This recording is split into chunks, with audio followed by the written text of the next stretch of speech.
yesterday. अच्छा, what were the reasons for the extremist or what were the reasons for the growth of militant nationalism? आपका English medium है ना?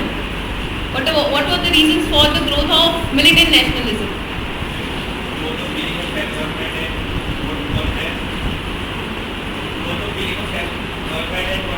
Self-reliance and confidence. Okay.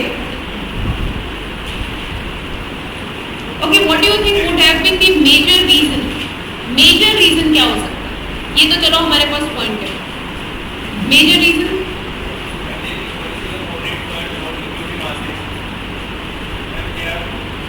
Or we can say that the methodology of moderates were actually failing, or the moderate politics is failing.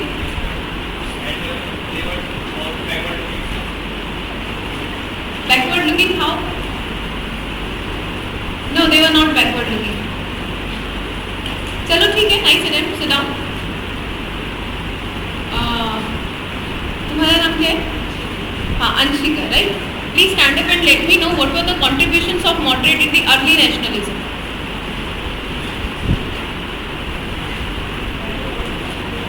Okay, sit down. Anybody else? आप बताओ. Yes, sir. आप. What's your name? हाँ, मयंक. आप बताइए, Mayank.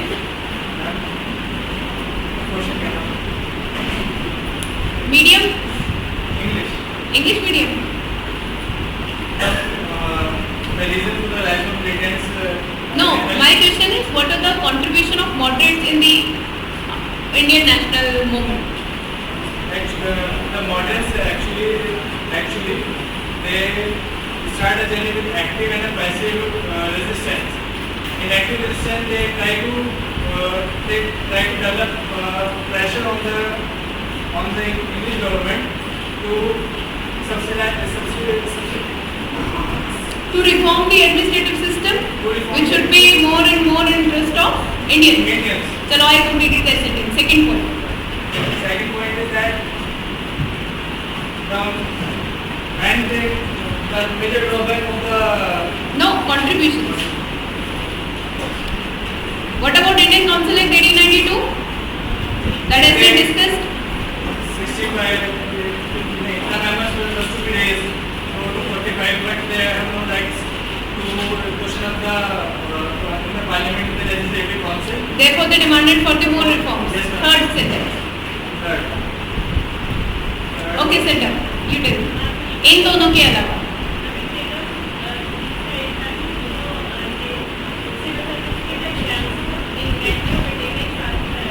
simultaneous holding of exams in India. Okay, so we can say that they have demanded for the Indianization of civil services. And the first and foremost line, पहली line जो आपको introduction में लिखनी चाहिए और जो मॉडरेट के कंट्रीब्यूशन में बतानी चाहिए, that is they politically educate the masses. उन्होंने लोगों को राजनीतिक रूप से शिक्षित करने का कोशिश किया. ये लाइन बहुत बार रिपीट हुआ है क्लास में. किसी भी मुद्दे पे इस तरीके से भी सोचा जा सकता है, एक इस तरीके का पॉलिटिकल व्यू भी हो सकता है. आई थिंक ये मॉडरेट्स का सबसे बड़ा कंट्रीब्यूशन है. जब भी आप लोग एग्जाम में लिखेंगे तो जो इंट्रो वाला पार्ट होता है ना, क्योंकि हाई चांसेस रहती है कि उसको पहला पढ़ा जाए, तो उसमें ये बात आनी चाहिए. ओके, एंड क्वेश्चन ये नहीं था कि analyse the contribution of moderate. The question was what are the contribution of moderate, right? यही पूछा था मैंने. मॉडरेट का कंट्रीब्यूशन क्या है, ये नहीं पूछा था कि एनालाइज कीजिए या विवेचना कीजिए. जब सिंपल कंट्रीब्यूशन पूछा है तो क्रिटिसिज्म मत दो. वर्ड्स पे ध्यान देना. क्वेश्चन जब मेंस में आप आंसर लिखें तो शब्द क्या है, एक्सप्लेन है, डिस्क्राइब है, कमेंट है, क्रिटिकली कमेंट है, एनालाइज है, डिस्कस है, उसके हिसाब से आंसर होता है. अच्छा, चलिए आप बताइए. हाँ, सेकेंड बेंच आप बताइए. हाँ, कि उग्र राष्ट्रवाद के उदय के क्या कारण, या फिर गरम दल के उदय के क्या कारण. क्या नाम आपका? हाँ, नगमा. हाँ जी नगमा, बताइए.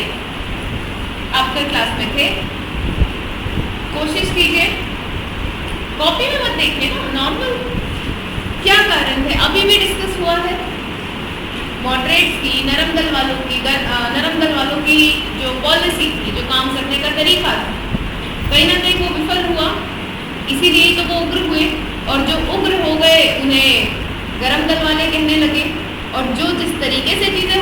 से उग्र राष्ट्रवाद कहने लगे। ये डिस्कस हुआ है क्लास में, राइट? डिस्कस हुआ है। चलिए आप ये बताइए कि स्वदेशी आंदोलन जो हुआ था उसका मुख्य कारण क्या था? सीरियसली, स्वदेशी आंदोलन का कारण क्या था?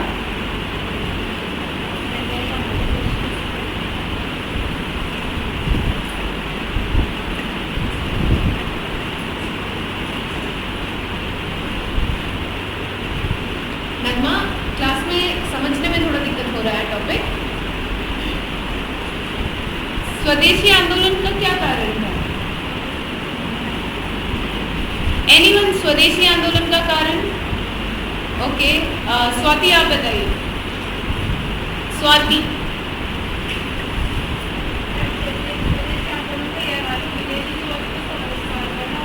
कारण, सिट डाउन।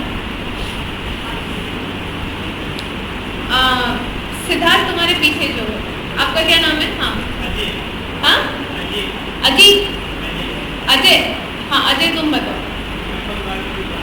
बंगाल का विभाजन, दैट्स इट। बंगाल का विभाजन, कल से पढ़ रहे बंगाल का विभाजन। और कारण में सुनो स्वाति, कारण में तरीके नहीं बताते, वन लाइनर था ना ये तो स्टेटमेंट, ठीक है? इट्स ओके, बेटर, अच्छा ट्राई था। अच्छा स्वाति, चलो एक और का जवाब दो इसमें कि मॉडरेट्स का स्वदेशी आंदोलन को चलाने का क्या तरीका था, बताओ। वैभव तुम बताओ।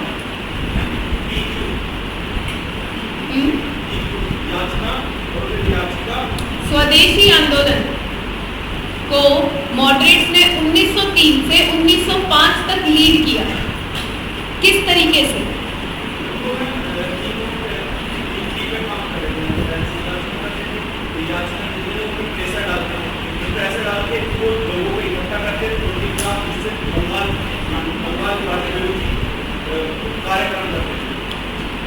अच्छा, तो आप बोल गए थोड़ा उल्टा, पहले प्रार्थना करेंगे, प्रेयर, ठीक है? उसके लिए, और प्रेयर और दूसरा है पिटिशन, प्रार्थना और याचना। अब जो भी है याचना याचिका, ये दो चीजें पहले होंगी ना, पहले याचना करेंगे। याचना करने के लिए क्या जरूरी है कि पहले पब्लिक ओपिनियन फॉर्म करी जाए। पब्लिक ओपिनियन फॉर्म करी गई किन न्यूज़पेपर्स की हेल्प से? लिखवाए थे, बताइए। किताबदीप बंगाली और संजीवनी, है ना, या संजीवानी जैसे उसको हम करते हैं। इन अखबारों की मदद से पहले वो एक जनमत की राय बनाई गई कि विभाजन नहीं होना चाहिए।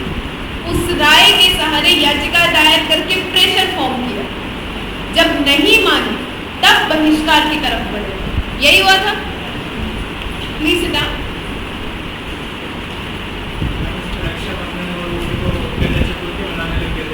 गणेश चतुर्थी और शिवाजी फेस्टिवल एक्सट्रीमिस्ट का था। अब जब हम 1905 जब ये विभाजन हो गया और जब बागडोर जो है, इसकी पूरी कमांड जो है एक्सट्रीमिस्ट के हाथ में गई है ना, वो करने लगे। जिस दिन विभाजन हुआ था उस दिन राखी बांधी थी, वंदे मातरम गाया गया था, अमार सोनार बांग्ला गाया गया था, पैम्फलेट्स बांटे गए थे, प्रोपेगेंडा चलाया गया था, विदेशी वस्तु, कपड़े, स्पेसिफिकली मैनचेस्टर के जो मतलब क्लोथ्स हैं, लिवरपूल सॉल्ट हैं, इनका विरोध किया गया था। तो थोड़ा थोड़ा बहिष्कार शुरू हुआ बंगाल में।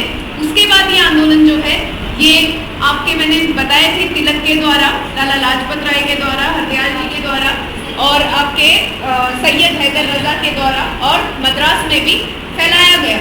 और जहाँ पहले सिर्फ विभाजन विरोधी इस आंदोलन का स्वरूप था, जब ये एक्सट्रीमिस्ट के हाथ में आया तो इसका स्वरूप बदल के क्या हो गया कि हमको स्वराज चाहिए। ठीक है, कल मुझसे किसी ने क्वेश्चन किया था कि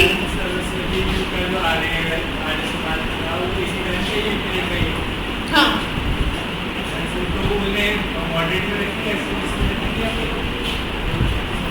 दयानंद सरस्वती जी को, क्योंकि वो एक्टिव पॉलिटिक्स का कांग्रेस का पार्ट नहीं है ना, तो आई डोंट थिंक मेरे सामने इस पे कोई क्वेश्चन नहीं है। सोशल रिलीजियस रिफॉर्म से आप उसको रखते हैं। हाँ, दयानंद सरस्वती जी ने ये जरूर कहा था, कहीं ना कहीं एक्सट्रीमिस्ट वाले से आप उसको रख सकते हैं, क्योंकि जो एक्सट्रीमिस्ट थे ना जनरली वो आर्य समाज से जुड़े हुए थे, स्वामी विवेकानंद जी से जुड़े हुए थे, दयानंद सरस्वती जी से जुड़े हुए थे। दयानंद सरस्वती जी ने ये जरूर बोला था इंडिया फॉर इंडियंस या बैक टू वेदास, मतलब कल्चरल रिवाइवल, अपनी संस्कृति का पुनर्जागरण जो है ना, उसका पूर्ण जीर्णोद्धार करने वाला जो काम है, उसमें आप उन्हें रख सकते हैं। वो अलग है, वो अलग है, वो एक all together social religious reform है, अपना टॉपिक है और फॉर श्योर हमें करना है, वो अलग चले जाता है। लेकिन अच्छा, आप में से कल किसने कहा था, और मैंने उसको वहीं पर डिनाई भी किया था, कि जो स्वराज शब्द का यूज है वो सबसे पहले बाल गंगाधर तिलक ने किया। नहीं, स्वराज शब्द जो है ना, वो दादा भाई नरोजी ने इस्तेमाल किया था 1906 के जो ये है। अगर इस पे क्वेश्चन भी आता है, क्योंकि मैंने कल हालांकि मुझे ये चीज़ कंफर्म थी और इसलिए मैंने आपसे ये बात कही भी, लेकिन दादा भाई नरोजी ही इसका रहेगा, क्योंकि आपकी बात सुन के एक बार मैं भी डाउट में आ गई कि कहीं आइडियोलॉजी पे आ जाए तो क्या। नहीं, ऐसा कुछ नहीं है। स्वराज की आइडियोलॉजी एक जने की आइडियोलॉजी तो थी ही नहीं। अब जब हम लोग ये सूरत विभाजन के बारे में भी पढ़ेंगे ना, एक्सट्रीमिस्ट के बारे में भी थोड़ा और पढ़ेंगे, तो हम देखेंगे कि जो एक्सट्रीमिस्ट लीडर भी थे गरम दल के, उनके लिए भी स्वराज शब्द के मायने अलग अलग हुआ थे। तो कांग्रेस अधिवेशन में फर्स्ट टाइम स्वराज वर्ड का इस्तेमाल करना और स्वराज को कांग्रेस का गोल या उद्देश्य कहने की बात है, ये दादा भाई नरोजी ने कही। हाँ जी, आप मैं कुछ कह रहे थे?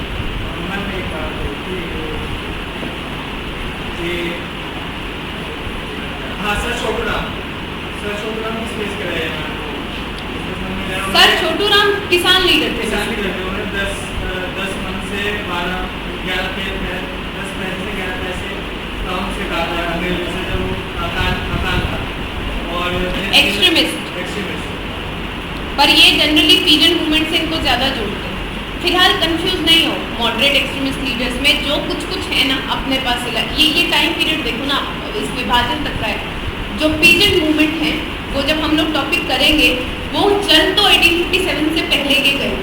इसी टाइम के दौरान में आपका जो नील विद्रोह हुआ था ना, नील विद्रोह, इंडिगो रेवोल्यूशन, नील क्रांति, उसके बाद चंपारण विद्रोह गांधी जी का, उसके बाद आपकी किसान सभा का बनना, और वो ऑल टुगेदर वो, और फिर एक लेबर मूवमेंट और समाजवाद हो गया। आपको कहीं ना कहीं उनमें एक सामंजस्य, और उनके लीडर्स के स्पेसिफिकली आपको अलग नाम होगा।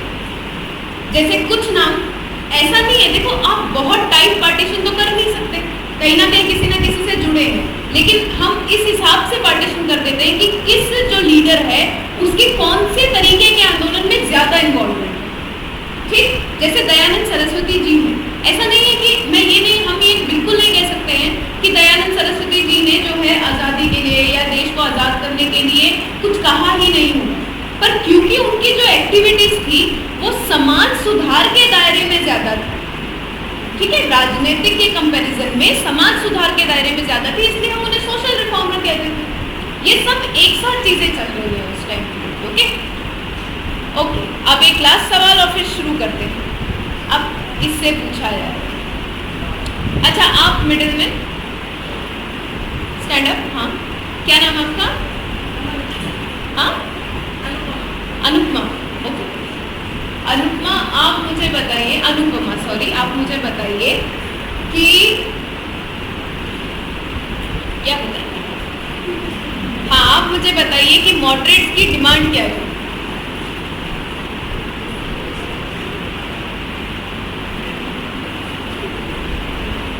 Completely blank? क्यों? You were in the class, right? Then why? You need to write it. Then why can't you just orally tell me? You just need to puke out. क्योंकि सब कुछ हमने करा है, then हमने लिखा है. Please sit down. एक तरीके से कह सकते हैं कि हम लोग कल हमारा जो इंडिया का डोमिनियन स्टेटस का एज सच मॉडरेट्स पे मत लेके जाओ, वो अभी तक यही चाह रहे हैं, अभी तक हाँ वो अभी तक यही चाह रहे हैं कि जो मतलब प्रशासन है ना वो थोड़ा हमारे इंटरेस्ट में हो जाए, हमारी इन्वॉल्वमेंट ज़्यादा करते हैं, काउंसिल एंट्री की बात करते हैं, काउंसिल में रिफॉर्म की बात करते हैं, ताकि थोड़ी पॉलिटिकल पावर्स मतलब रूल अंग्रेजों का ही रहे बट उसके विद इन इंडियंस को मिले। एम्प्लॉयमेंट वाली तो है ही बात, ठीक है, मैं अलग इस वक्त बात कर रही हूँ। अच्छा गाइस, मैं एक जेन्युइनली आप सबसे बात जानना चाहती हूँ, जो हमारे क्लास में पढ़ाया जा रहा है ईमानदारी से हाथ खड़े करना हिस्ट्री की क्लास में किसको बिल्कुल भी समझ में नहीं आ रहा, मेरा पढ़ाया हुआ। मैं सच में जानना चाह रही हूँ, नहीं आ रहा, बिल्कुल समझ में नहीं आ रहा, तो मतलब आप पढ़ नहीं रहे कर जाते। लेकिन देखो, स्वदेशी आंदोलन बंगाल विभाजन की वजह से हुआ, ये तो बड़ी आम बात है ना, इसमें तो कुछ बड़ा बात है ही नहीं। तो मुझे ईमानदारी से बताओ, बिल्कुल बुरा नहीं मानूंगी, किसको समझ में नहीं आ रहा है? आ रहा है सबको? क्लास में प्रॉब्लम नहीं हो रही है, तो फिर प्रॉब्लम कहाँ हो रही है? ये कल परसों का टॉपिक है जिसपे मैंने आज ऐसे ही आप लोगों से क्वेश्चन पूछ लिया और आपको नहीं आ रहे। ऐसा क्यों हो रहा है? मुझे सच में समझ में नहीं आ रहा। कोई आपके इश्यूज हैं पढ़ने को लेके, प्लीज पूछो, मैं 5 मिनट और लेती हूँ, फिर मैं टॉपिक शुरू।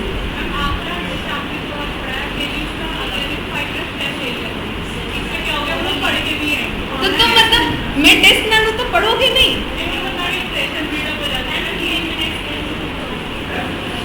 ठीक है, अब से है ना हमारी क्लास का शुरू का 10 मिनट में क्वेश्चन पूछने में निकालूंगी, और अगर जवाब नहीं आया ना तो फिर मैं दोबारा नहीं पूछूंगी। तो प्रेशर तो स्कूल में थोड़ी ना हो।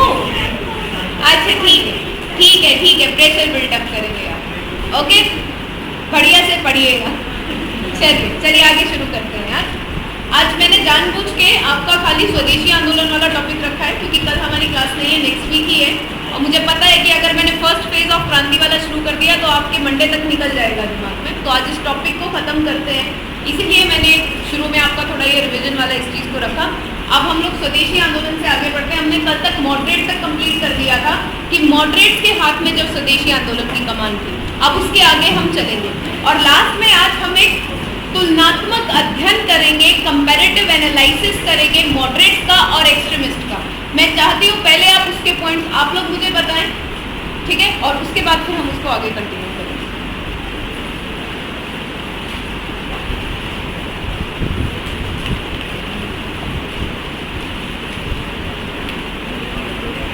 और आप लोग थोड़ा एनर्जी हाई रखा करो, नहीं क्या ऐसे सुस्त से सोते से ऐसे नहीं होना चाहिए ना, थोड़ा सा एक्टिव रहो।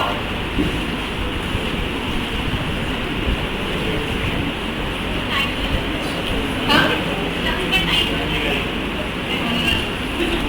दिन में सोना नहीं चाहिए, दिन में सोने से आलसी होते हैं, सच बोल रही है। वैसे ये बात है, दिन में नहीं सोना चाहिए, रात बहुत होती है सोने के लिए, आराम से सो। दिन तो काम करने के लिए होता है, दिन होता है घर पे भी तो यही बोलते हैं ना। और क्योंकि मेरे पापा मतलब जो मेरा बैकग्राउंड है, मेरे फादर है वो आर्मी में थे, मतलब अब रिटायर हो गए हैं। उन्होंने तो कभी नहीं सोने दिया, अभी भी नहीं सोने दिया, स्कूल से आने के बाद भी।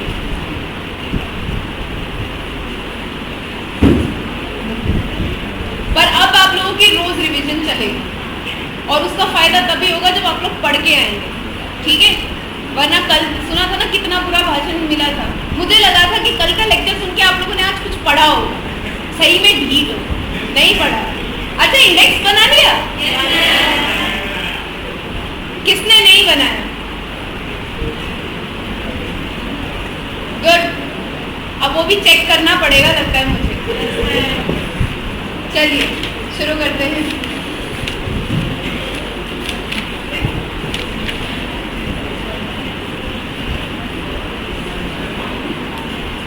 कल हमने यहाँ तक डिस्कस कर लिया था कि 1906 में कलकत्ता सेशन या कलकत्ता अधिवेशन हो गया है।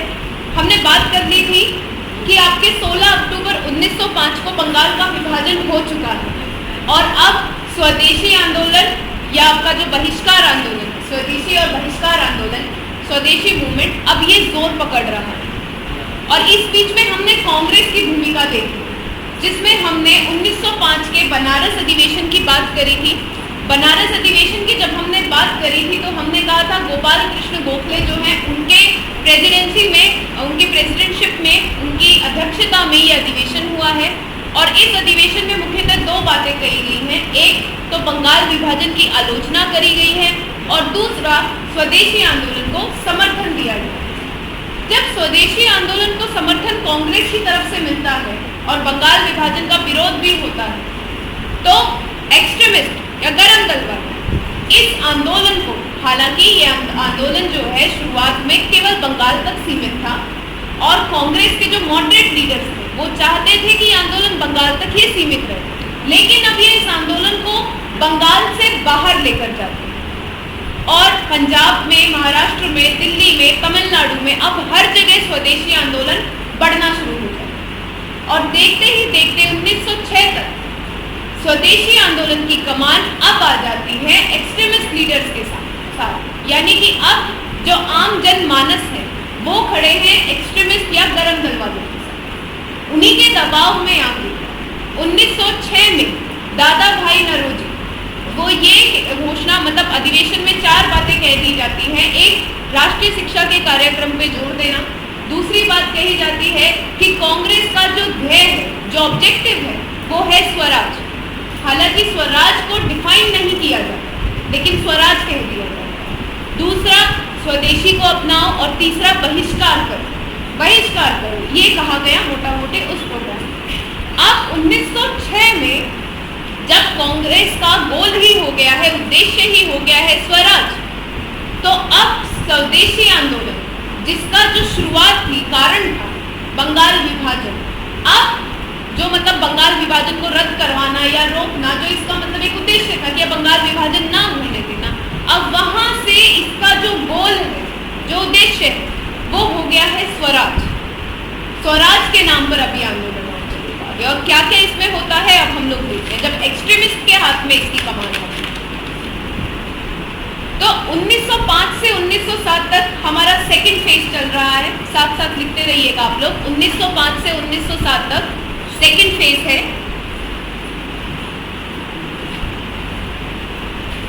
और जो लीडरशिप है वो एक्सट्रीमिस्ट के हाथ में है। अब मेथड में आप लोग 3 चीजें लिख लीजिए, नहीं 2 चीजें एक्चुअली, स्वदेशी एंड बायकॉट, स्वदेशी और बहिष्कार, स्वदेशी और बहिष्कार, प्लस प्लस करके लिखिए पासिव रेजिस्टेंस, निष्क्रिय प्रतिरोध।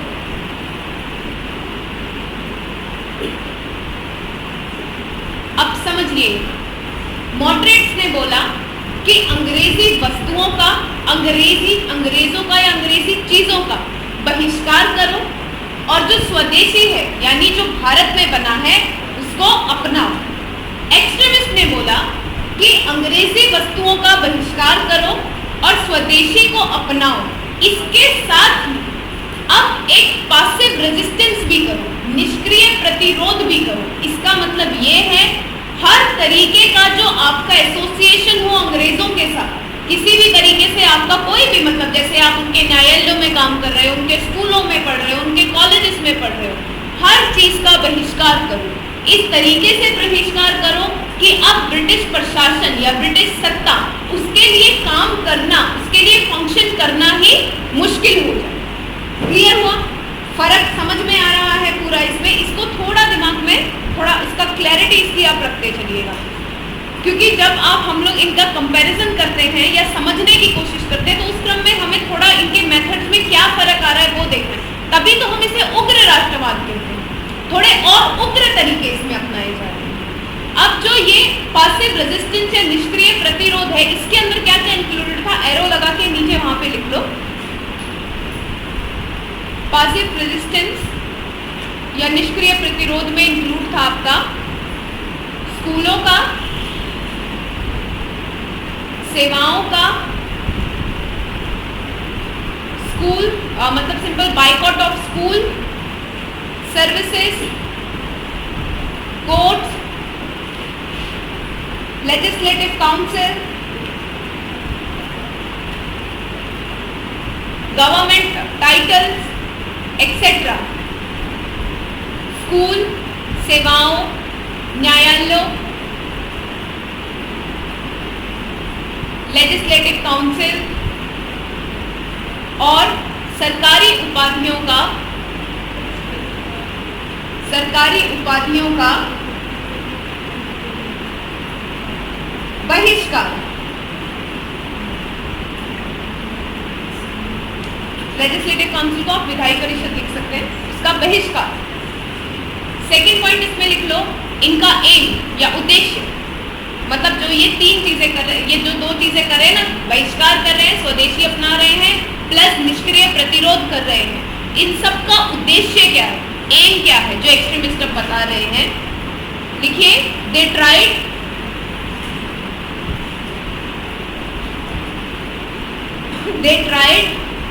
to transform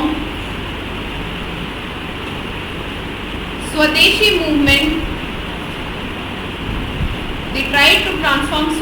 movement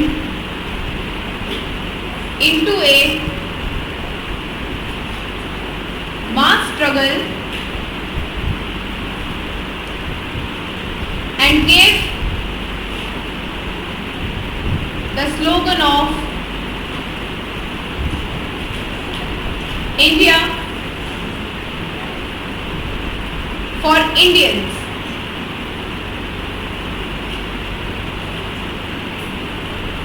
और they gave slogan of India for Indians, और they gave slogan of India's independence from foreign rule. Bracket में आप ये लिख दीजिए, slogan of India's independence from foreign rule, which was to be achieved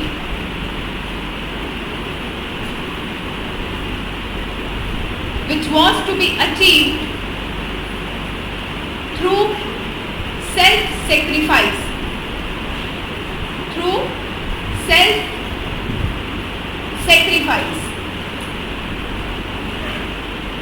उग्रवादियों ने स्वदेशी आंदोलन को जन संघर्ष में बदलने की कोशिश की और भारतीयों के लिए, असल में ये दयानंद सरस्वती जी ने कहा था, इस चीज को इन्होंने प्रमोट किया, भारत भारतीयों के लिए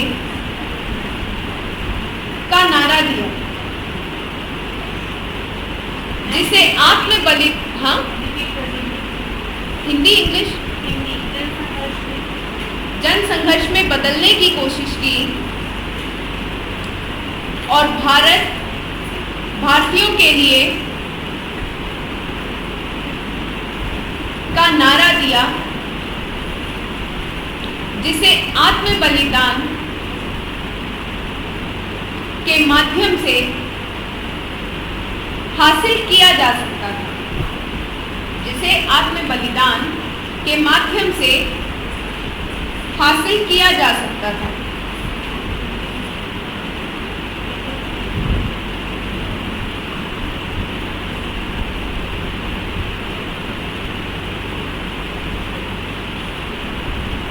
तो हम कह सकते हैं कि जो ये उग्रवादी हैं, जो हमारे अब नए गरम दल वाले हैं, इन्होंने कहा कि जो भी अब मास स्ट्रगल होना चाहिए, जो भी राजनीतिक आंदोलन होने चाहिए, उनका मुख्य केंद्र बिंदु ये होना चाहिए कि भारत को अंग्रेजों के शासन से कहीं ना कहीं मुक्ति मिल जाए।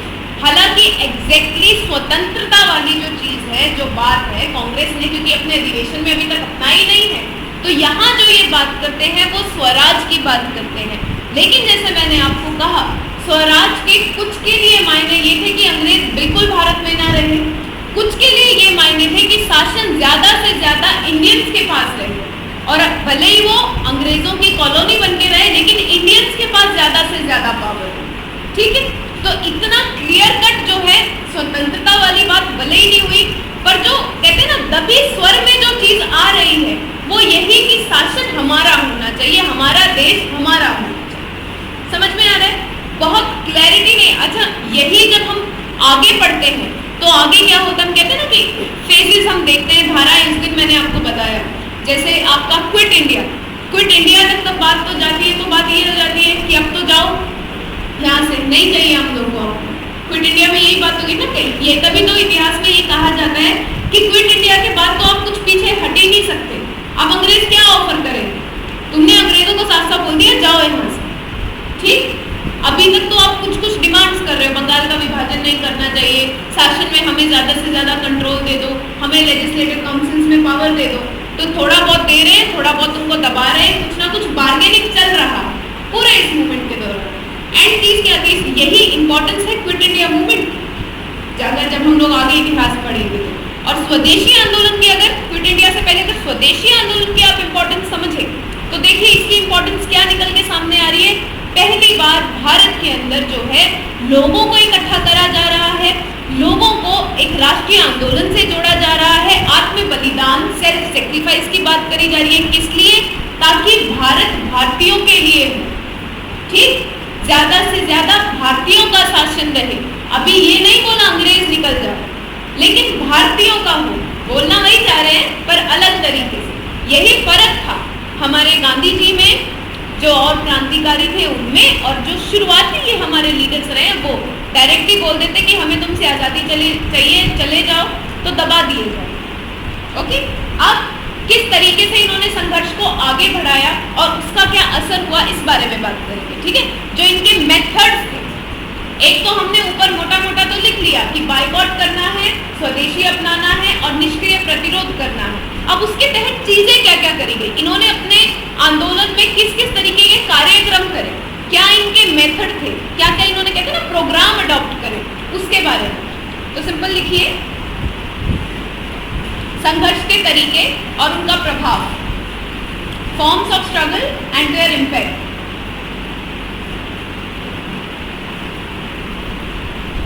पहला है विदेशी वस्तुओं का बहिष्कार, बॉयकॉट ऑफ फॉरेन गुड्स। विदेशी वस्तुओं का बहिष्कार, boycott of foreign goods.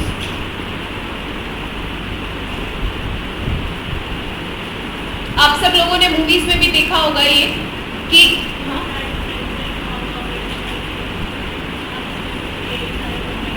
Non cooperation करेंगे तो then it will be more clear, okay. तो वो आएगा। ये जो है ना, ये सारा मतलब उस वो वाला अंडरस्टैंडिंग ना, जब पूरा होलसम हमें मिल जाए वो तब होता है जब एक बार पूरा कंप्लीट हो जाए। इसी वजह से सोशल रिफॉर्म, इकोनॉमिक इम्पैक्ट और ये वाले जो लेक्चर्स हैं ना, मैंने आप लोगों के बाद में रखे हैं, ताकि ऐसा ना हो कि आपका जब नेशनल मूवमेंट ख़त्म हो और उसी के अगले दिन मेरा बैच ख़त्म हो जाए, कुछ चले आगे, तब हम ये डिस्कस कर सकते हैं कि क्या फ़र्क रहा कर्जन की, या क्या सिमिलैरिटी है कर्जन की नीतियों में और जवाहरलाल नेहरू की नीति में, क्या सिमिलैरिटी रही लॉर्ड डलहौजी में या नेहरू, ठीक है, क्या सिमिलैरिटीज या डिससिमिलैरिटीज रही, क्या वीक पॉइंट रहे, क्या किस तरीके से सांप्रदायिक दंगे बढ़े, या फिर हम अलग ही क्यों, पार्टीशन ही क्यों हुआ। अभी हम स्वदेशी कर रहे हैं, जितने पॉइंट निकलेंगे स्वदेशी के और इस टाइम के आसपास के निकलेंगे। जब पूरा फ्रीडम स्ट्रगल हो जाएगा ना, तो शुरू से लेके अंत तक पॉइंट आप निकालने में सक्षम हो जाएंगे, ओके। ये होगा, पर ये जो है ये एक बार पूरा कंप्लीट होने के बाद ये डिस्कशन करें तो बेटर रहेगा। चलिए, पहला है बॉयकॉट ऑफ फॉरेन गुड्स, विदेशी वस्तुओं का बहिष्कार। आप लोगों ने मूवीज में भी देखा होगा, सब लोग इकट्ठा हुआ करते थे, एक सामूहिक रूप से पब्लिकली फायर लगाई जाती थी, जिसमें विदेशी वस्तुओं को जला दिया जाता था, विदेशी कपड़ों को इकट्ठा करके जला दिया जाता था। इसके अलावा विदेशी जो नमक बना है, चीनी बनी है, उसका बहिष्कार इसमें इंक्लूडेड था। इसके अलावा जो है ऐसा कहा जाता था कि अगर दक्षिणा में पृष्ठ को, यानी कि बहुत छोटे छोटे लेवल पे जाके आपको बहिष्कार करना है, कि दक्षिणा में अगर जो पृष्ठ है, जो मतलब पुजारी है, उसको आप कोई चीनी या घी या कुछ भी विदेशी दे रहे हो तो वो शादी करवाने से मना कर दे, यानी सामाजिक रूप से बहिष्कार करना लग जाए उनका, जो विदेशी वस्तुओं का इस्तेमाल कर रहे हैं। तो ये इसमें बहिष्कार करना है, मतलब इस्तेमाल नहीं करना है। और कहीं ना कहीं उन चीज़ों का, और कहीं ना कहीं कोशिश लोग क्या है, रियलिटी में तो जैसे गांव के लेवल पे खासकर ऐसा कह दिया गया था कि जो लोग इस्तेमाल करते हैं आप उनसे भी मतलब कह दीजिए कि नहीं, आप हमारे समाज के नहीं, वो दबाव डालने के लिए कि विदेशी वस्तुओं का जो है इस्तेमाल ना, ठीक। तो boycott of foreign goods, basically विदेशी वस्तुओं का बहिष्कार करना, आगजनी करना, जो लोग इनका इस्तेमाल करते हैं उनसे अपने एक तरीके से सामाजिक जो जो जिस तरीके से मतलब सामाजिक जो संबंध है उनको कहीं ना कहीं उसका सहारा लेके उन लोगों को रोकना कि विदेशी वस्तुएं ना इस्तेमाल करें। दूसरा इसमें था पब्लिक मीटिंग एंड प्रोसेशंस, जनसभाएं।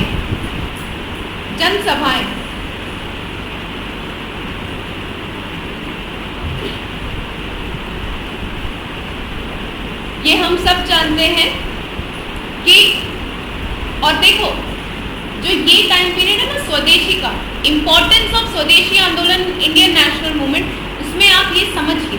और वहीं अगर यही जो पॉइंट्स हैं जैसे ये जनसभाएं करना और ये, इसमें अगर हम बात करें कि हमारे भारतीय राष्ट्रीय आंदोलन में एक्सट्रीमिस्ट का क्या योगदान था, तो आप इस चीज़ को भी कोट कर सकते हैं। पहले क्योंकि आम जनमानस राष्ट्रीय आंदोलन या नेशनल मूवमेंट में इतना इन्वॉल्व नहीं था, तो बहुत आम नहीं था। हालांकि जो ये बंगाल विभाजन अनाउंस हुआ उसके बाद मैंने आपको बताया कि बड़ी बड़ी मीटिंग्स में जो है भाषण दिए गए, लोगों को साथ आने को कहा जरूर गया, पर था तो वो भी स्वदेशी आंदोलन का भाग। स्वदेशी आंदोलन की इम्पोर्टेंस है कि आम जनमानस को अब डायरेक्टली जो लीडर्स हैं वो जाके उनको लीड कर रहे हैं, ठीक है, अपने विचारों को उनके सामने रख रहे हैं। और ये जनसभाओं में लोग दूर दूर से आते थे, इकट्ठे होते थे। तो अब जो है, जो उनकी राजनीतिक विचारधाराएं हैं जो पहले केवल कुछ लोगों के बीच में थी, जो कांग्रेस से जुड़े हुए या तो पढ़े हुए शिक्षित लोग हैं या धनी लोग हैं, इलीट क्लास, अब वो आम जनमानस तक फैलने लगी, डायरेक्टली लोगों के पास जा रही है, डायरेक्टली लोगों के साथ फैल रही है। क्लियर है? तो पब्लिक मीटिंग्स एंड प्रोसेशन, जनसभाएं। दूसरा, समितियों का गठन, ऑर्गेनाइजेशन ऑफ समितीज।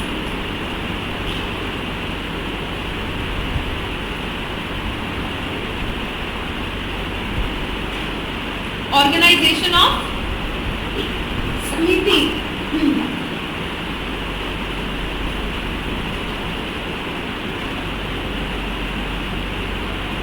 देखिए आप सबने वॉलंटियर्स हम लोग सुनते हैं, जैसे कॉलेजेस में एनएसएस के प्रोग्राम होते हैं ना, नेशनल सोशल सर्विस के प्रोग्राम्स होते होंगे यहाँ भी यूनिवर्सिटीज़ में, कॉलेजेस में होते हैं, जिसमें अलग अलग वॉलंटियर्स या फिर हम कहते हैं कि ब्लड डोनेशन के लिए वॉलंटियर्स यानी स्वयं सेवक। तो इसका ना एक बड़ा जो अब एक्सट्रीमिस्ट का एक मतलब हम मेथड्स कर रहे हैं ना, एक मेथड जो था कि ये स्वयं सेवकों के कुछ समूह बनाते थे और उनको बोलते थे कि आप पब्लिक में जाइए और पब्लिक के बीच में रहकर काम कीजिए। काम केवल ये नहीं कि आप उनको जो है राजनीतिक रूप से शिक्षित कर रहे हैं, कोई समाज सुधारक की कोई मतलब चीज़ें हैं या फिर कहीं अकाल पड़ा है, प्लेग पड़ा है, तो लोगों की मदद करने का काम, मदद भी करें। और कांग्रेस के जो मतलब प्रोपेगेंडा है यानी कि राष्ट्रवादी भावना को बढ़ाने वाला काम, वो भी आप करें।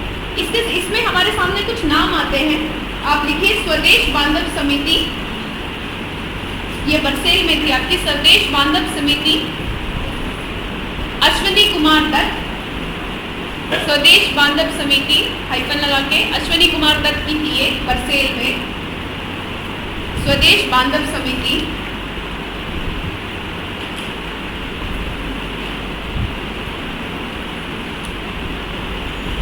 ये बंगाल में थी आपकी। दूसरा लिखिए स्वदेशी संगम, स्वदेशी संगम, इनमें लीडर्स लिख लीजिए B.O. Chidambaram Pillai, B.O. Chidambaram Pillai, Subramaniam Shiva, B.O. Chidambaram Pillai and Subramaniam Shiva, ये आपके तमिलनाडु में।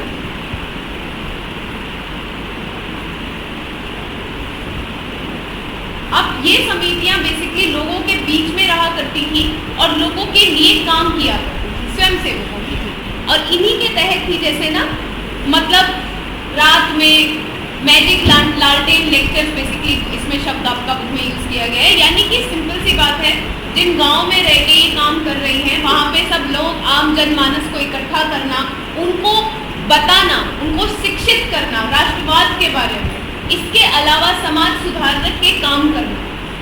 कोई भी कहीं पर महामारी फैली है, अकाल फैला है, प्लेग फैला है, तो वहाँ पे काम करना, लोगों को ज़्यादा से ज़्यादा भारतीय राष्ट्रीय आंदोलन से जोड़ना, अपने आइडियाज़ को उनको पहुँचाना, तो क्योंकि अब कुछ ग्रुप हैं वो कहीं भी जाके काम कर सकते हैं, तो आइडियाज अब और जल्दी फैलने लगे, लोगों के बीच में चीजें जानी शुरू। ओके,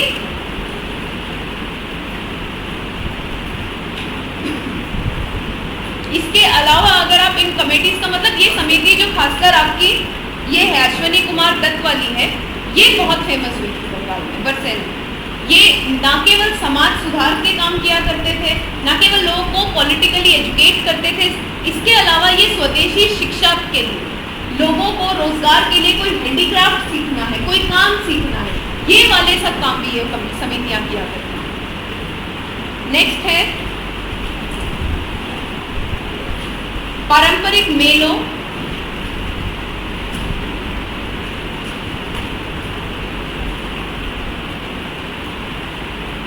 और त्योहारों का प्रयोग, use of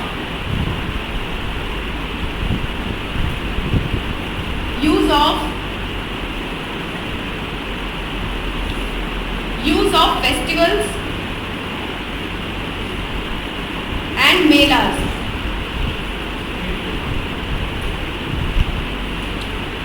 use of festivals and MELAS.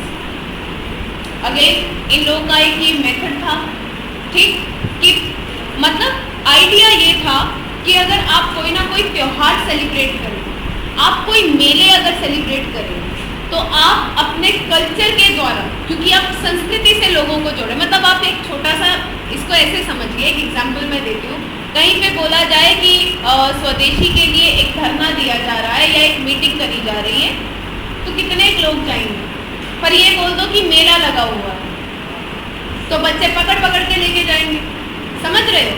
दूसरा, ट्रेडिशनल पारंपरिक त्योहार और मेले कहीं ना कहीं हमारे संस्कृति का हिस्सा है, उसमें सांस्कृतिक चीजें करी जाती हैं जो हमें हमारी संस्कृति से जोड़ती है। और मैंने जब आपको उग्र राष्ट्रवाद के उदय के कारण बताए, तो मैंने एक कारण बताया था पाश्चात्यकरण का बढ़ना, वेस्टर्नाइजेशन का बढ़ना। तो कहीं ना कहीं अगर आप स्वदेशी, मतलब आप ये समझिए एक्सट्रीमिस्ट के टाइम में स्वदेशी को अपनाने में एक जो नई कड़ी इन्होंने जोड़ी है त्योहारों और मेलों का इस्तेमाल करने की, वो ये कि अपनी संस्कृति से जुड़ना, अपने कल्चर से जुड़ना, ताकि लोगों में सेल्फ रिस्पेक्ट की भावना है। इसमें सबसे जो हमको एग्जाम्पल मिलते हैं वो मिलते हैं तिलक जी ने जो गणपति और शिवाजी फेस्टिवल शुरू करे, ठीक है। तो ये धार्मिक सांस्कृतिक मेले लगाए जाते, लोग इकट्ठे हो, उनमें विचार जाए। दूसरा, अपनी संस्कृति से लोगों को जुड़ाव महसूस, अपने कल्चर से लोग और जुड़ सके, ठीक है। और जो सेल्फ रिलायंस, आत्मशक्ति, जिसके सहारे की आत्मशक्ति है तभी आत्म बलिदान है, वो भावना लोगों के अंदर क्लियर है। अब ये पॉइंट आप सब जरूर याद रखेंगे कि एक्चुअली कल्चरल फेस्टिवल्स को और मेलों को क्यों इस्तेमाल किया गया था, समझ में आया, ताकि लोग संस्कृति से जुड़ पाए। हालांकि ये बाद में कुछ इस तरीके से हो गया कि इसने सांप्रदायिकता को जन्म दे दिया, क्योंकि राजनीति में कहीं ना कहीं धर्म का घालमेल शुरू हो।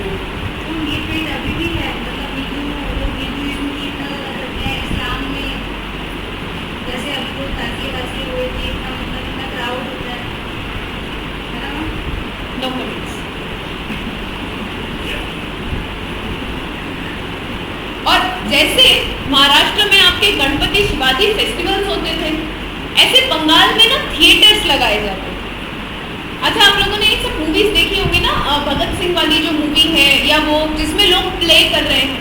तो सोचो जो स्वदेशी आंदोलन है ना, मतलब लोगों को बैठ के भाषण देंगे तो थोड़ी देर बाद उनको यार क्या बोल रहे हैं, पका रहे हैं, तो चलिए उनको नाटक दिखाते हैं, कृत्य दिखाते हैं। तो छोटे छोटे गाँव में रंगमंच, महाराष्ट्र में रंगमंच चलते हैं, अपने यहाँ भी थिएटर्स होते हैं, सांग बोलते हैं, नौटंकी बोलते हैं, हरियाणा में सांग बोलते हैं बेसिकली, मतलब लोकल गीतों के द्वारा, फोक सॉन्ग्स के द्वारा, थिएटर्स के द्वारा, त्योहारों के द्वारा एक आप अपनी संस्कृति, अपनी भाषा से जुड़ रहे हैं। दूसरा, आपका जो मतलब राष्ट्रवाद की भावना की हम सबको एक जो अंग्रेज हैं उनके अगेंस्ट खड़ा होना है, उनके विरुद्ध में जो लोगों को एकजुट करना है, उसका काम किया जाए, ठीक, लोगों को इकट्ठा करने का काम किया जाए। अब हालांकि मैं यहाँ आपको बता दूं कि क्योंकि जैसे गणपति शिवाजी महोत्सव हुआ, थिएटर्स, रंगमंच, साम या कुछ मतलब त्योहार, दुर्गा पूजा, ये क्योंकि एक पर्टिकुलर धर्म से थोड़ा रिलेटेड है, तो बाद में अंग्रेजों ने पूरी कोशिश करी कि इसको एक धर्म का जो है वो रूप दे दिया जाए। उसके नाम पे मुसलमानों को, जो हमारा दूसरा तबका था उस वक्त बड़ा था, आज के टाइम पे जो हमारी सेकंड जो हमारे ग्रुप है, इनको कोशिश करी गई कि राष्ट्रीय आंदोलन से दूर रखा जाए। ठीक है, तो ये एक क्रिटिसिज्म, एक आलोचना जो है ये एक्सट्रीमिस्ट के उसमें जाती है। फिर कुछ स्टेटमेंट्स वो हमारे सामने आती है इसमें। नेक्स्ट वही से आत्मशक्ति पर बल, एम्फेसिस ऑन सेल्फ रिलायंस।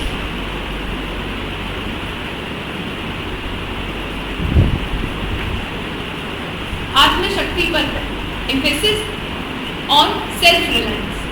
अब देखो, सेल्फ रिलायंस से यहाँ आप सेल्फ कॉन्फिडेंस या सेल्फ रिस्पेक्ट भी समझ सकते हो। आप अपने ऊपर, जब आपको आत्मशक्ति, आपकी खुद की शक्ति पे आपको विश्वास है।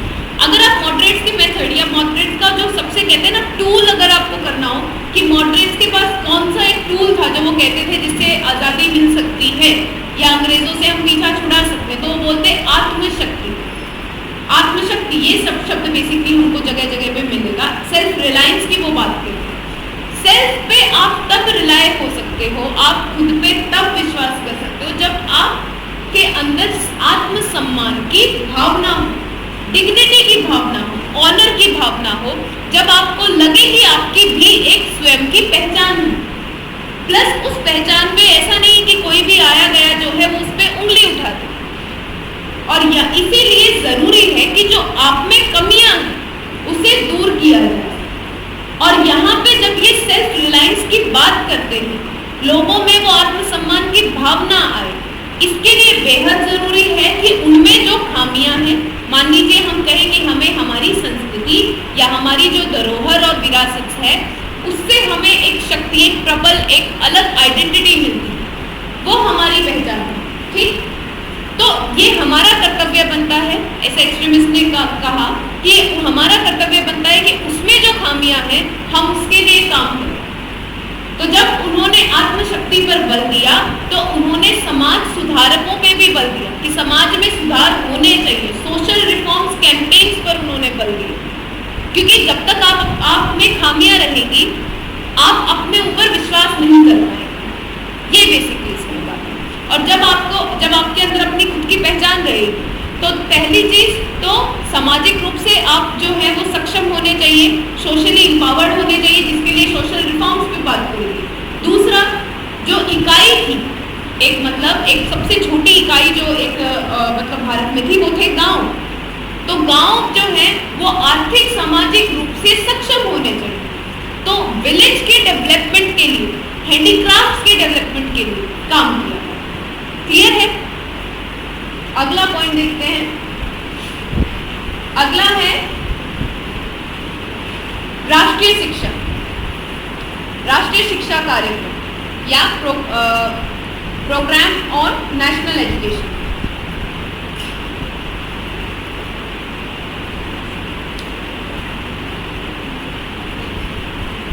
अब मैंने आपको बताया कि मॉडरेट्स ने लोगों से पासिव रेजिस्टेंस की बात करी, जिसमें उन्होंने बोला कि अंग्रेजी अदालतों को, अंग्रेजी स्कूलों को और जितने भी मतलब इस तरीके के, आप इनको छोड़ दीजिए। अगर आप अब स्टूडेंट्स जो अंग्रेजी स्कूल छोड़ रहे हैं तो उन्हें शिक्षा की कोई तो साधन चाहिए। इसके लिए जो राष्ट्रवादी नेता थे उन्होंने राष्ट्रीय शिक्षा पर बल दिया, जगह जगह पे स्कूल खोले, जिसमें हमारे सामने आता है, लिख लीजिए, Bengal national college, Aurobindo Ghosh, by Aurobindo Ghosh.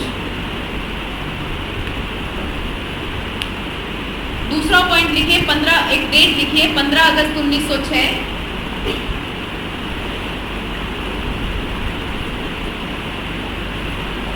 National council of education,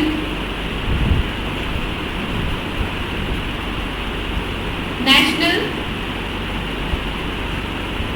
council of education was set up। राष्ट्रीय शिक्षा परिषद का गठन। तो आपके एक्सट्रीमिस्ट ने कुछ कई जगहों पे जो लीडर्स थे उनके द्वारा स्कूल खोले गए, जिनमें हमारे सामने बंगाल नेशनल कॉलेज आता है। जैसे रविंद्रनाथ टैगोर जी का शांति निकेतन था, वैसे ही बंगाल नेशनल कॉलेज था, जिसमें स्टूडेंट्स को एजुकेट किया जाता था, शिक्षा दी जाती थी। वही आपके जो है 15 अगस्त 1906 को राष्ट्रीय शिक्षा परिषद या नेशनल एजुकेशन काउंसिल जो है वो सेटअप करी गई, और उसमें क्या है कि एक पूरी नीति, एक पूरा प्रोग्राम तैयार किया गया कि कैसे अलग अलग लेवल पे साहित्य की शिक्षा, साइंटिफिक शिक्षा, इसके अलावा वोकेशनल एजुकेशन, वोकेशनल या जो जैसे हमारे आज के टाइम पे भी आप देखते हैं ITI होते हैं, पॉलिटेक्निक होते हैं, वोकेशनल कोर्सेज होते हैं, जिससे रेडीमेड जॉब मिल सके, ठीक है। और उनकी भाषा रखी गई वर्नैकुलर लैंग्वेज, यानी कि जो आपकी जगह की मूल भाषा है जिसमें हम बात करते हैं, जैसे बंगाल में बंगाली, महाराष्ट्र में मराठी, उसमें शिक्षा का प्रावधान किया गया। राष्ट्रीय शिक्षा के लिए स्कूल खोले, ठीक है। और एक और आप लिखिए इसमें, Bengal institute of technology, Bengal institute of technology was set up, Bengal institute of technology का गठन, ठीक। तो यानी कि ये कोशिश कर रहे हैं कि स्टूडेंट्स को नुकसान ना हो, और ना केवल बंगाल इंस्टीट्यूट ऑफ टेक्नोलॉजी का सेटअप किया गया, बाकी बाकायदा फंड्स इकट्ठे करे गए कि जो मेरिट बेस्ड स्टूडेंट है, मेरिटोरियस स्टूडेंट्स है, उनको एडवांस लर्निंग के लिए जापान भेजा जा सके, ताकि वो इंडस्ट्रीज का काम सीख के आ सके, मशीन्स का काम सीख के आ सके। इस आंदोलन का जब हम लोग कल्चरल इम्पैक्ट पढ़ेंगे ना, तब हम और देखेंगे। जैसे हम आपके जगदीश चंद्र बोस जी के बारे में पढ़ेंगे, ठीक है। मतलब इस वक्त में ना इस आंदोलन का जितना महत्व आपका एजुकेशन को, मतलब कि जितना महत्व इसमें ये रहा है कि इसने कहीं ना कहीं लोगों को इकट्ठा करा है, और पहली बार हमारी राजनीति इस तरीके की हुई है कि अंग्रेजों से हमें छुटकारा चाहिए। दूसरा महत्व इसका सांस्कृतिक भी बहुत रहा है, ठीक। नेक्स्ट आप इसमें लिखिए,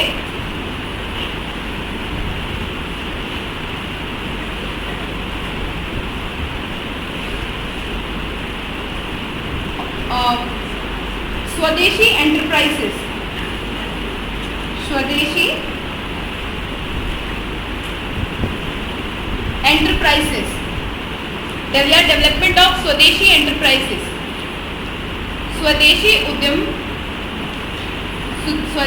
उद्यम का विकास।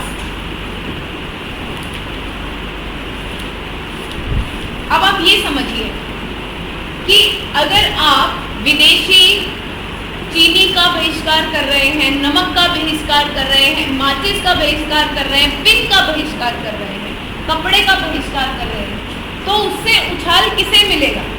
जो स्वदेशी वस्तुएं हैं, तो उनके लिए कहीं ना कहीं स्वदेशी फैक्ट्रियां होनी ज़रूरी हैं, स्वदेशी इंडस्ट्रीज होनी ज़रूरी है। इस टाइम पे जो मुझे ध्यान आता है, मैंने लक्ष्मी एंटरप्राइजेस के बारे में कहीं पे पढ़ा था, ये आपकी बुक में नहीं है। लक्ष्मी एंटरप्राइजेस शुरू करी थी, ठीक है। माचिस बनाने के छोटे छोटे कारखाने लगाने शुरू किए, हथकरघे का काम शुरू किया गया, और आपकी एक स्टीम नेविगेशन कंपनी जो है वो शुरू करी गई थी। अगर मैं गलत नहीं हूँ तो ये आपकी, हाँ, स्वदेशी स्टीम नेविगेशन कंपनी आपके मद्रास में चिदम्बरम पिल्लई इनके द्वारा शुरू करी गई, ताकि जो आपकी ब्रिटिश नेविगेशन कंपनी है उसको टक्कर दी जा सके। तो लोग ज़्यादा, अब इससे क्या इसका असर पड़ रहा है फिर स्वदेशी आंदोलन का, यानी कि भारतीय जो चीज़ें हैं उनकी डिमांड बढ़ रही है कहीं ना कहीं, ठीक है। और दूसरा इसका आप ये देखेंगे कि वैसे ज़्यादातर जो ये कारखाने शुरू करे गए थे, ये आज़ादी या स्वदेशी की भावना से शुरू करे गए, तो ज़्यादातर जब ये आंदोलन बंद हुआ तो वो सक्सेसफुल नहीं हो पाए, लेकिन कुछ बहुत सक्सेसफुल हुए, मतलब उन्होंने अपना जो है एंटरप्राइजेस में बढ़िया पकड़ बना। चलिए अब करते हैं बात मजदूरों की हड़ताल, वर्कर स्ट्राइक।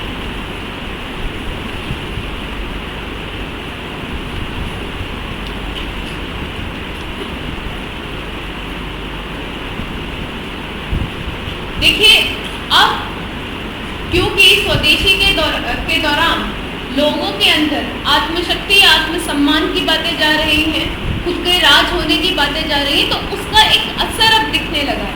असर किस तरीके से? 1905 में बंगाल में आपकी हड़ताल होती है बॉर्न फैक्ट्री, ठीक है, आपकी हड़ताल करी जाती है। बंगाली क्लर्क बेसिकली हड़ताल करते हैं किन मुद्दों पे? एक तो नस्लीय भेदभाव के मुद्दे पे, जो पेमेंट में जो तनख्वाह दी जाती है उसमें भेदभाव होता है उसके मुद्दे पे सब इकट्ठा होते हैं और हड़ताल करते हैं। एक हड़ताल जो है 1906 में हुई थी ईस्ट इंडिया रेलवे की।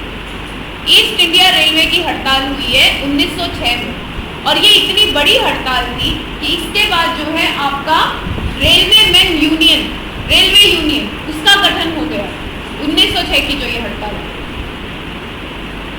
इसके अलावा आपके जो विदेशी कपड़ा मिल थे, इनकी फैक्ट्रियां तमिलनाडु में हुआ करती थी, वहाँ के वर्कर्स की कंडीशन को लेके भी जो चिदम्बरम पिल्लाई जी हैं उन्होंने हड़ताल करी। तो आप ये कह सकते हैं कि एक मेथड ये भी है कि लेबर्स को इन्वॉल्व किया गया है, उनके मुद्दों को उठाया गया है और उसको लेके स्ट्राइक करी जा रही है, बड़े पैमाने पे स्ट्राइक्स करी जा रही है।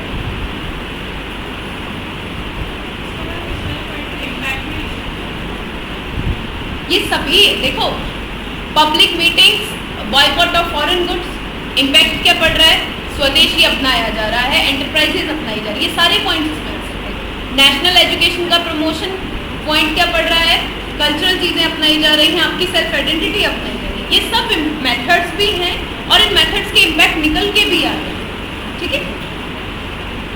अब इसके अलावा अगला जो आप लोगों का पॉइंट आता है वो है कि ये जो भी हो रहा है इसका सांस्कृतिक असर क्या पड़ रहा है, कल्चरल स्फीयर। मैंने आपको बताया कि प्रोग्राम्स का जो मतलब मेले थे, त्योहार था, इनका इस्तेमाल किया जा रहा था, थिएटर्स का इस्तेमाल किया जा रहा था। इसके अलावा इस वक्त पे गीत लिखे जा रहे हैं। खूब आप जानते हैं अमर सोनार बांग्ला के बारे में, आप जानते हैं वंदे मातरम के बारे में जो बंकिम चंद्र चट्टोपाध्याय जी ने लिखा था। इसके अलावा पेंटिंग्स के द्वारा जो है वो आर्ट को प्रमोट किया जा रहा है। लोगों में पेंटिंग्स के द्वारा भारत माता की जो पेंटिंग है वो बनाई गई इस वक्त। और आपके जैसे तमिलनाडु में जैसे आपका बंगाल में आपका अमर सोनार बांग्ला लिखा गया, ये आप लिखिए तमिलनाडु में सुब्रमण्यम भारती, इन्होंने भी गीत लिखे। इन्होंने एक गीत लिखा सुदेश गीतम।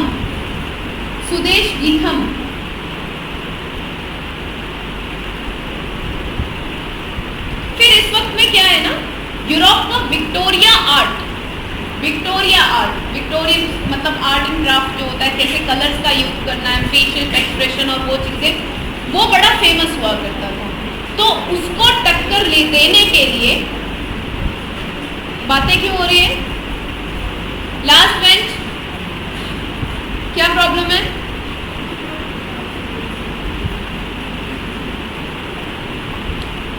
कुछ ज्यादा इंपॉर्टेंट है?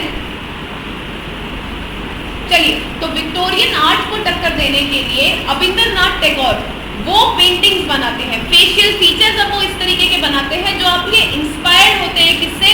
अजंता के में जो पेंटिंग्स मिलती है उससे, जो मुगल आर्ट से इंस्पायर होते हैं, विक्टोरियन आर्ट को एक तरीके से जवाब देने के लिए। तो कहीं ना कहीं हम एक इम्पैक्ट अगर देखें कल्चरली रूप से, तो भारतीय जो चित्रकला है या भारत की जो प्राचीनतम सभ्यता या संस्कृति हमारी है, उस पर जो आधारित चित्रकला है उसका विकास हो रहा है, ये हम कह सकते हैं। और Indian society of oriental art वो स्टेब्लिश करी जाती है इस वक्त में, और नंदलाल बोस जो उनको पहले इसमें स्कॉलरशिप दी जाती है, Indian society of oriental art. इसके अलावा हम जानते हैं आई थिंक ये 1906 में बनी Indian society of oriental art, 1907 में, okay, Indian society of oriental art.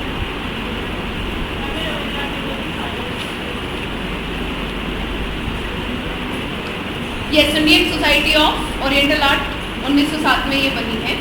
इसके अलावा जगदीश चंद्र बोस जो हैं, आप जानते हैं उन्होंने जो मतलब ये प्लांट्स होते हैं इनमें भी जान होती है, ये वाली बातें बेसिकली करी थी। तो यानी कि साइंस एंड टेक्नोलॉजी के फील्ड में भी अब इंडियंस आ रहे हैं, क्लियर है यहाँ तक?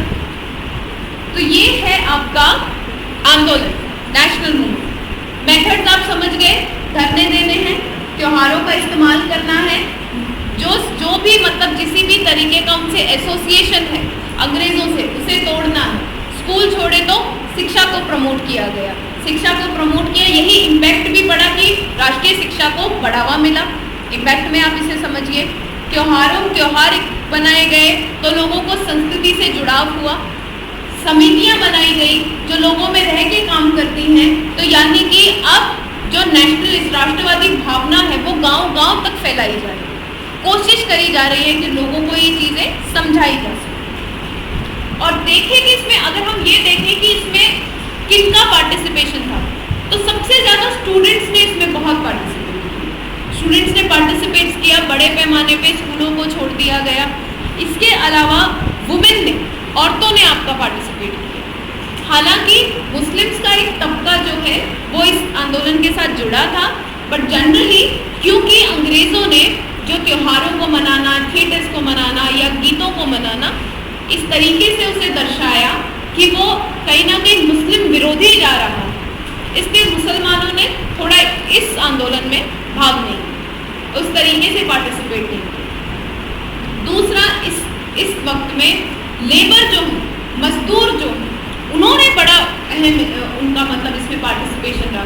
मैंने आप लोगों को स्ट्राइक्स के बारे में बताया था, लेबर यूनियंस के बारे में बताया था, ठीक है। तो जो स्ट्राइक्स हुई हैं, हड़तालें हुई हैं, वो इस वक्त में करी गई। तो अब आप पार्टिसिपेशन समझ रहे हैं। तो अब आप देखिए यहाँ से फिलहाल लेकिन गायब कौन है? नो, मासिस में कौन गायब है? मैंने किसानों की बात नहीं करी, तो किसान अभी गायब है, उनको जोड़ेंगे गांधी जी, ठीक है। लेबर्स को जोड़ दिया है, इनको जोड़ दिया गया है। बाल गंगाधर तिलक जी जो हैं, उनका बड़ा श्रेय जाता है, लाला लाजपत राय जी का बड़ा श्रेय जाता है। Lala Lajpat Rai ji all India trade union, अगर मैं सही हूँ तो उसके प्रेसिडेंट। नेक्स्ट, अब 1911 में जो है, हालांकि बंगाल का जो आंदोलन होता है उसको रद्द कर दिया जाता है। 1911 में दिल्ली दरबार लगता है और जो राजधानी है वो कलकत्ता से दिल्ली शिफ्ट कर दी जाती है। तो 1911 नहीं, आई थिंक 11 में 1911 में अनाउंस करा गया था। आई चेक, मेरा ईयर्स में हाथ बहुत बंद है, तो बट मुझे लगता है कि 11 है। कोई बात नहीं, इतना बड़ी बात नहीं है, इट्स ओके, नो प्रॉब्लम। देखते हैं, अब देखिए, अब धीरे धीरे 1908 तक आते आते जो है ये मूवमेंट खत्म हो जाता है, फिजल आउट हो जाता है। उसके रीजंस बेसिकली आप समझिए। एक तो सूरत विभाजन, सूरत स्प्लिट, ठीक है, सूरत विभाजन। अब सूरत विभाजन में क्या, एक्सट्रीमिस्ट जितने भी लीडर्स थे उनको या तो अरेस्ट कर लिया जाता है किसी ना किसी चार्जेस पे, उन पे अलग अलग केसेस करे जाते हैं। दूसरा, आप समझिए कि कोई भी आंदोलन, और ये वाली जो बात है ना, आप कहीं भी इसको इस्तेमाल कर सकते हैं आगे आने वाले सारे आंदोलनों में, कि जो आंदोलन लोगों द्वारा चलाए जाते हैं ना, मास मूवमेंट जो होते हैं, हमेशा उनकी एक शेल्फ लाइफ होती है, यानी कि उनका एक टाइम पीरियड होता है कि ये केवल उसी टाइम पीरियड तक ही चल सकता है। ज़्यादा लंबा लोग अपना काम धंधा छोड़ के नहीं बैठ सकते, कुछ टाइम तक ही वो बैठ सकते। तो एक ये जो आप समझिए, एक तो मतलब इनहेरेंट एक प्रकृति होती है मास मूवमेंट्स की, जिसकी वजह से मतलब हम ये कह सकते हैं कि टाइम के साथ आंदोलनों को तो धीरे धीरे खत्म हो ही जाते हैं। दूसरा, इस वक्त में जेलें बहुत भरी गई, पूरी तरीके से बेतहाशा स्टूडेंट्स के ऊपर, वुमेन के ऊपर मतलब लाठीचार्ज करना। इस आंदोलन को दबाने में अंग्रेज़ों ने भी कसर नहीं छोड़ी। स्टूडेंट्स को गिरफ्तार किया गया, जो पार्टिसिपेट करते थे उनको मतलब जो है सस्पेंड कर दिया जाता, रेस्टिगेट कर दिया जाता, सरकारी नौकरियों में बैठने से उनको मना कर दिया जाता। तो जनरली पार्टिसिपेशन इसमें इनका धीरे धीरे कम होने लगा। फिर लीडर्स के बीच में जो आपसी बहस थी, मॉडरेट्स और एक्सट्रीमिस्ट, कहीं ना कहीं वो भी एक कारण, जिस तरह सब लोग आंदोलन को अलग अलग तरीके से और अलग अलग दिशाओं में कहीं ना कहीं लेके जा रहे थे। फाइनल एम सबका एक ही है, ठीक है, लेकिन अभी भी एक डिसिप्लिन का अभाव, एक अनुशासन का अभाव। अगर आप देखें तो जो ये स्वदेशी आंदोलन है, इसमें सब कुछ ही तो करा जा रहा है। जेल भी भरी जा रही है, एजुकेशन पे भी काम करा जा रहा है, इसमें इसके तहत जो है हर तरीके का संबंध उससे बाइकॉट भी करा जा रहा है। तो एक जो अनुशासन है, यानी कि सारी ही चीजें इसमें आप एक्सपेरिमेंट करके देख रहे हैं, लेकिन फिर उनको आप स्ट्रीमलाइन नहीं कर पा रहे हो, यानी कि बहुत सारे तरीके अपना लिए गए हैं और अनुशासन से उन पे काम, लेकिन अब जब कहते हैं ना बहुत सारी चीजें हाथ में आ गई हैं, तो अब वो सारी संभाली नहीं जा रही। और देन इसी के दौरान सूरत में जो है विभाजन हो जाता है। सूरत में विभाजन होता है तब जो एक्सट्रीमिस्ट हैं ज़्यादातर वो अरेस्ट कर लिए जाते हैं अलग अलग चार्जेस पे, आपके तिलक अरेस्ट हो जाते हैं। अच्छा, इस टाइम पे एक और जो इसका कारण है ना, और हालांकि अब जब हम लोग सूरत स्प्लिट करेंगे तो मैं इसको और बताऊंगी। 1909 में council government of India act आता है 1909, ठीक है, तो उसके लिए बातचीत शुरू कर देते हैं, एक बातचीत शुरू हो जाती है कि काउंसिल रिफॉर्म होने, काउंसिल रिफॉर्म हो गए। यहाँ जो गरम दल वाले हैं, जो एक्सट्रीमिस्ट लीडर हैं, वो सरकार के अगेंस्ट पूरा मूवमेंट चला रहे हैं। वहाँ मॉडरेट्स जाके सरकार के साथ बातचीत करने लग जाते हैं, ठीक है, ये भी एक कारण इसका रहा। लेकिन फिर भी इस आंदोलन का अपने आप में एक बड़ा कंट्रीब्यूशन है, मानते हैं आप ये लोग बात? इसका अपने आप में एक बड़ा कंट्रीब्यूशन है। एक तो जो आंदोलन, राष्ट्रीय आंदोलन अब तक केवल पढ़े लिखे लोगों का आंदोलन है, अब उसने बड़ी लंबी जंप मार दी। स्टूडेंट्स इन्वॉल्व हो गए हैं, वुमेन इन्वॉल्व हो गई हैं, लेबर इन्वॉल्व हो गए हैं, सोशल रिफॉर्मर्स जो हैं वो इन्वॉल्व हो गए, क्योंकि आप समाज सुधारकों के भी काम कर रहे हैं, लोगों को उनकी कमियां भी बता रहे हैं। तो कहते हैं ना कि एकदम से आपने एक लंबी छलांग मार दी, भले ही आंदोलन अपने आप में बंद हो गया हो, कुछ टाइम के बाद फेड अवे हो गया हो, लेकिन इसका असर रहा। लोगों के अंदर आत्मसम्मान की भावना आ रही, शुरुआत हो चुकी, ठीक है। तो ये इसका जो है आप इसे समझें। अब देखते हैं जो ये आपका सूरत वाला स्प्लिट हुआ, वैसे हम ज़्यादातर बात कर चुके हैं डिस्कस इसमें। देखिए, इस आंदोलन के दौरान एक जो चीज़ हुई है वो ये हुई है कि मॉडरेट्स जो हैं वो बैकफुट पे आ गए। ये समझ में आ गया कि मॉडरेट्स की जो राजनीति, ठीक है, मॉडरेट पॉलिटिक्स, वो पीछे रह गई, वो पिछड़ गई और एक्सट्रीमिस्ट ने बागडोर संभाला। तो यानी कि कहीं ना कहीं मॉडरेट्स अब कांग्रेस में थोड़ा पीछे हो गए और एक्सट्रीमिस्ट आ गया, क्लैश होना तय है। लेकिन एक्सट्रीमिस्ट में भी थोड़ी प्रॉब्लम है। पहला तो जब 1906 का दादा भाई नरोजी जी ने ये बोला कि स्वराज है, गोल है, उसे डिफाइन नहीं किया गया कि स्वराज से मतलब क्या है।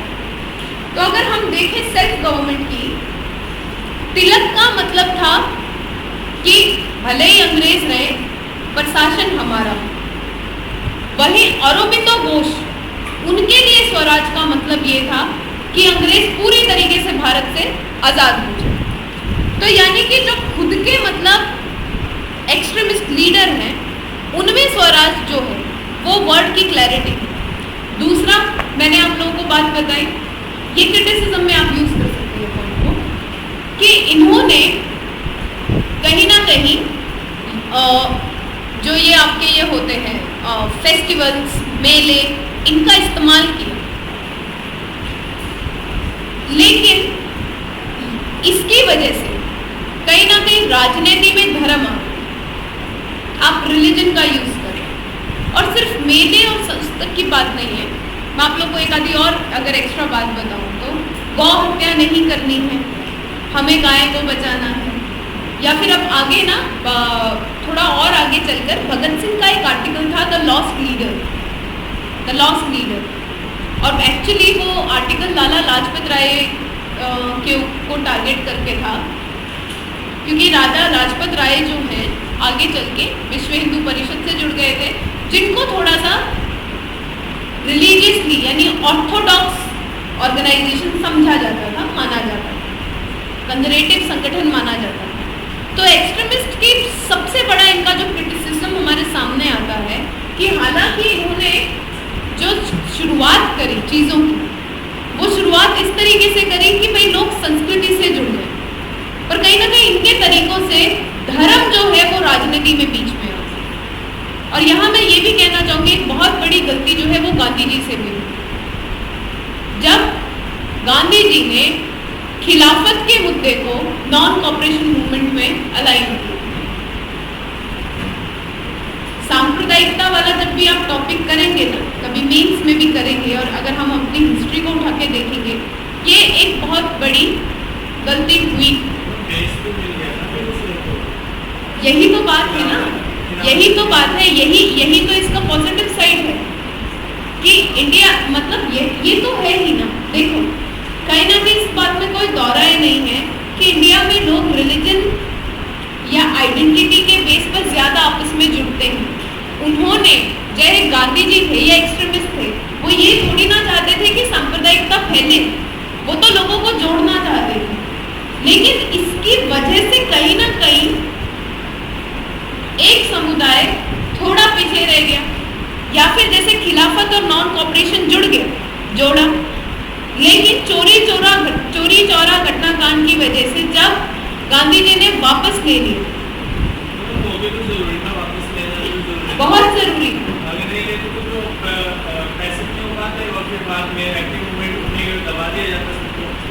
बिल्कुल।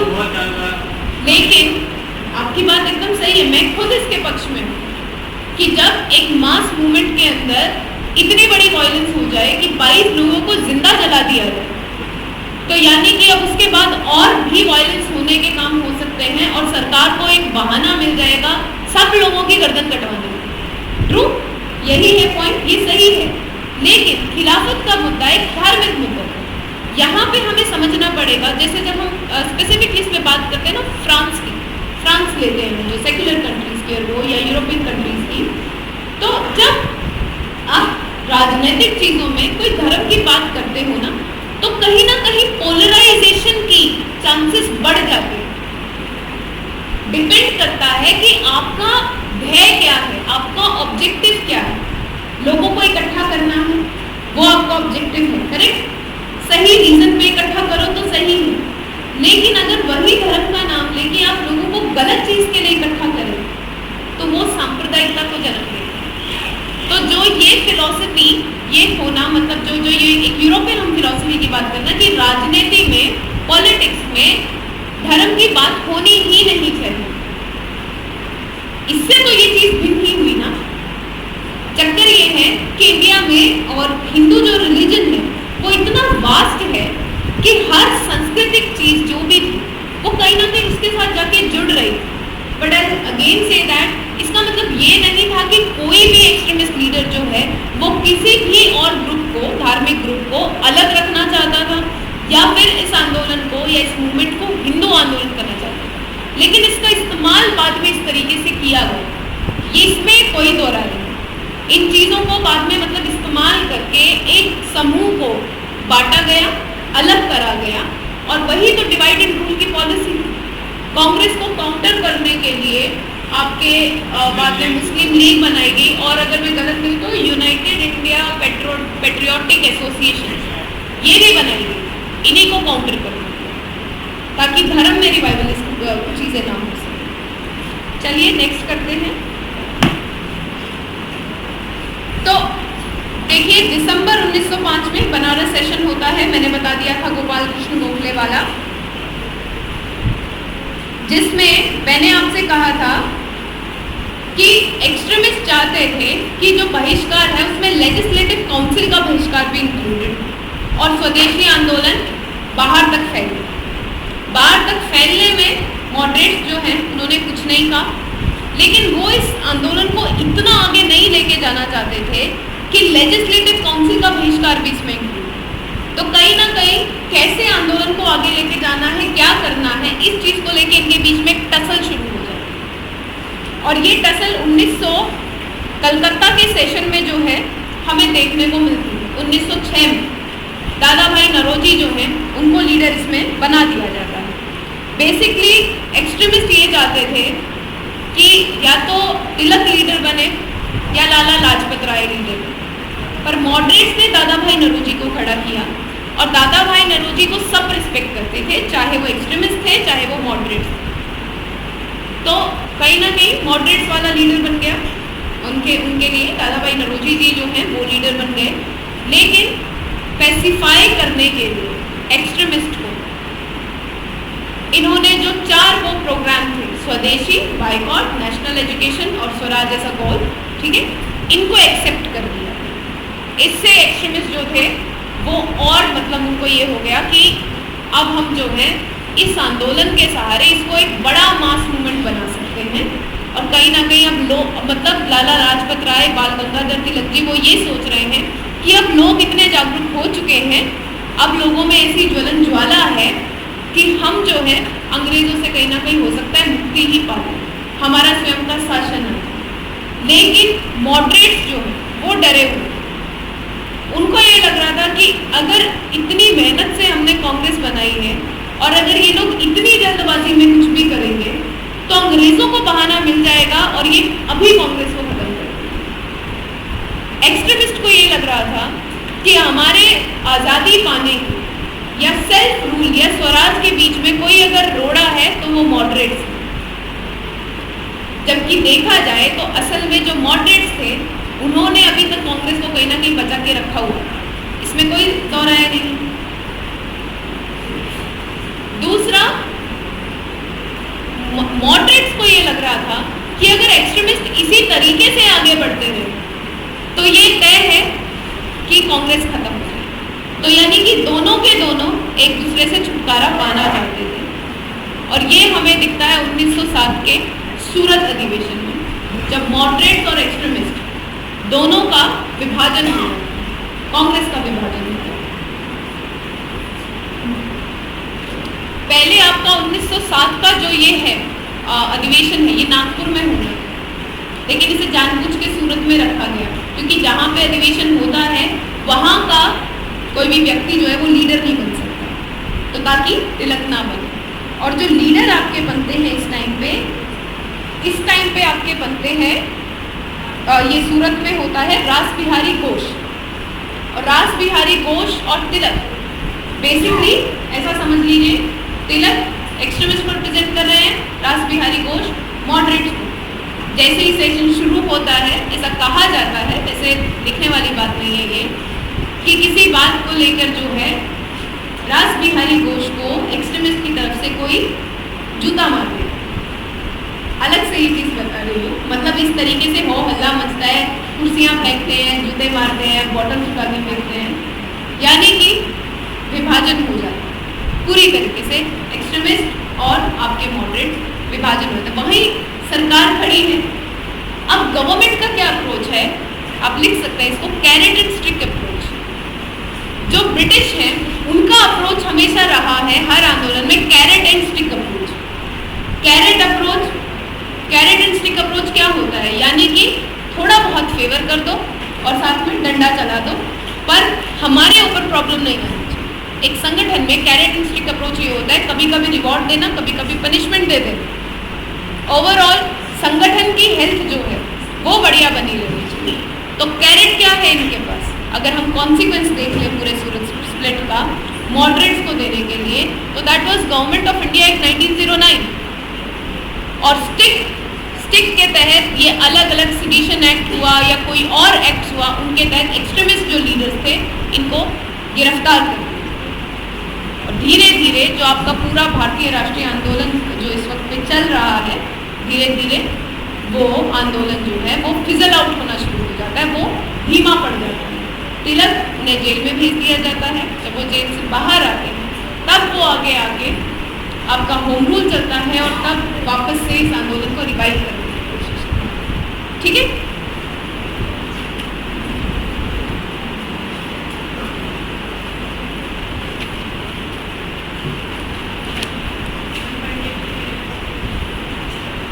हाँ, मंडे को ये सारा करके आना टॉपिक सभी लोग।